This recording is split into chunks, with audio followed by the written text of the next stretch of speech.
Hey my lovelies, it's Imogen aka missimoinsane and welcome to my video. So today I am going to do a quick little video on how I created this transparency for say travelers notebooks, but to be honest you could cut it to any size, you could punch it to be in any planner, and so let's get on with it.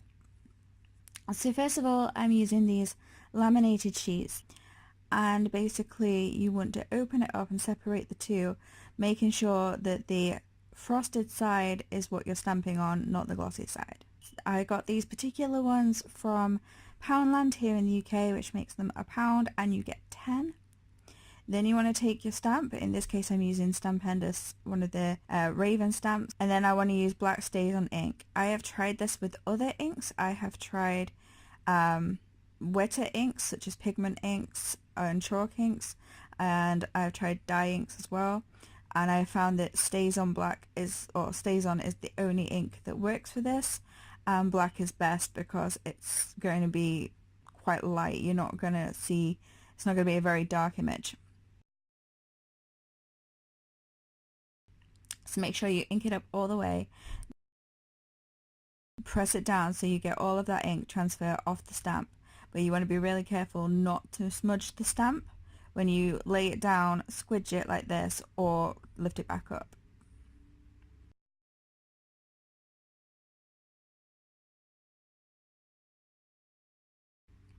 So once you've got a good even pressing all the way around,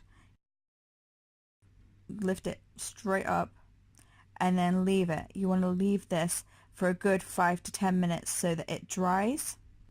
And that is the key here, not rushing this. In fact, the longer you can leave that on there for the ink to dry without putting the other part of the laminate over the top, the better it will be.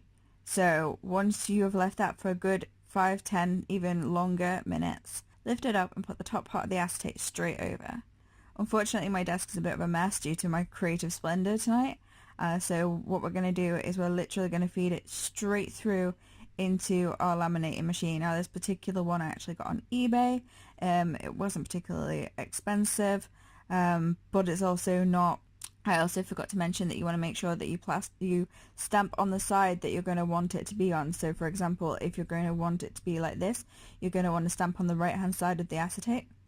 And here's one that I made earlier, but I have folded and cut slightly incorrect, but it works and I'm quite happy with how that has turned out. So unfortunately my camera cut out, so it didn't actually record me cutting it down. However, measure and cut to your measurements. This particular book is a customized personal size for my hybrid book that I'm working on, so therefore the size of this I cut the same as this particular book, which I also custom made in the sizes 6 3/4 inches by 4 inches, I believe it is. So basically cut down my acetate to size, folded it in half and used a bone folder just to help me really get that crease in there. You can fold it back and forth on itself a few times, but don't do it too much because you can risk it tearing. And then I'm just off camera using a corner punch just to punch out all the corners. I also put the whole piece together and then punched out little notches so that it fits well where the strings go, and it is literally the size of my DIY notebooks.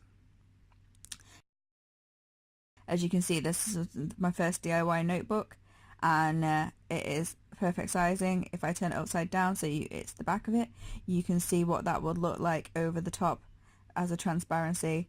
And then of course you can use a paper clip or a bulldog clip to hold that in place, or you could attach it somehow, or you could just leave it loose. Over time it will train itself to be a little flatter and not sticking out as much, especially if you put it in the front as a dashboard. So I hope this was useful. As said, you want to use Stazon ink, you want to stamp on the frosted side, you want to leave it for as long as you possibly can so that ink cures on there, and yeah, there you go.